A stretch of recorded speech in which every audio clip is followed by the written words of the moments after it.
Right.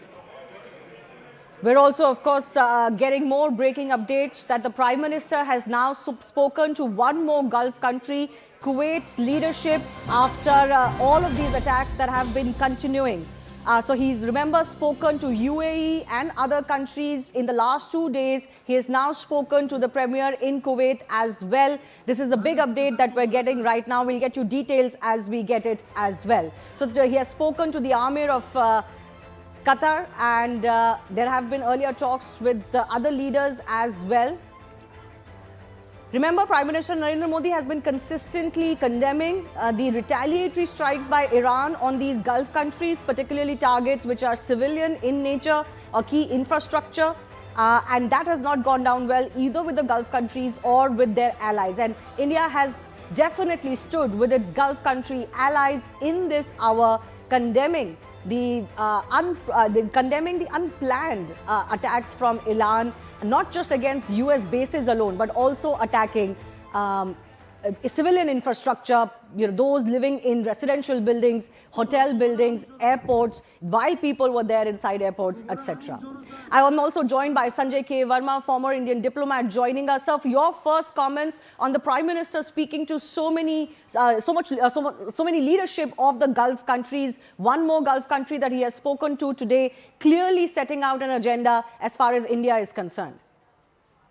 Prime Minister Modi has one thing on his mind, and that is the safety of India's citizens spread all over the Middle East.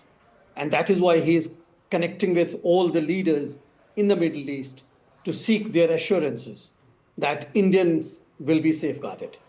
Second point, which is extremely important, is when it comes to a regime change, which you mentioned a little early, regime change doesn't mean just taking out a leader.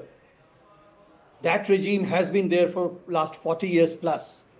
And therefore, the entire structure of the government is the regime. I don't think that objective has been reached.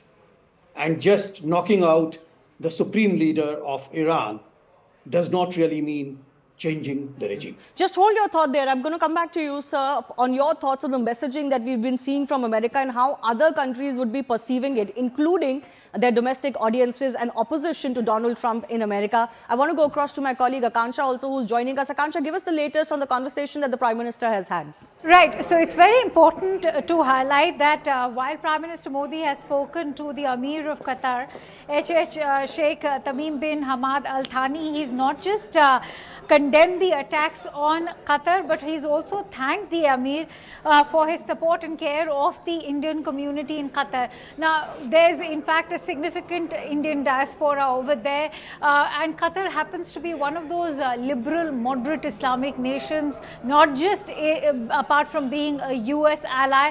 The fact of the matter is that of late in the last decade, ever since Prime Minister Modi came to power, we've seen that there's been an increase and ramping up in the overall bilateral trade relationship between Qatar and India. In fact, there are several economies that are now closing down to expatriates, and apart from the fact that when the H-1B visa crackdown started happening, people were inadvertently looking towards the Middle East, and Qatar was one viable option. So that apart, let's talk about the oil trade. Qatar happens to be one of our largest LNG suppliers, and that in itself is a growing worry given that the Strait of Hormuz has been locked down by Iran.